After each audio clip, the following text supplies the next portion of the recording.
Hello, in this video I'm gonna show you how to install Firefox browser on your OPPO A96. So in order to do that, let's open our Google Play Store and we'll need to start searching for an app. Here write Firefox browser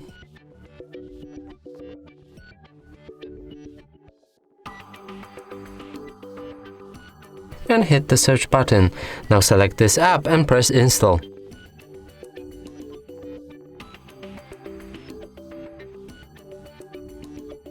After this installation process is complete, we'll be able to open the app.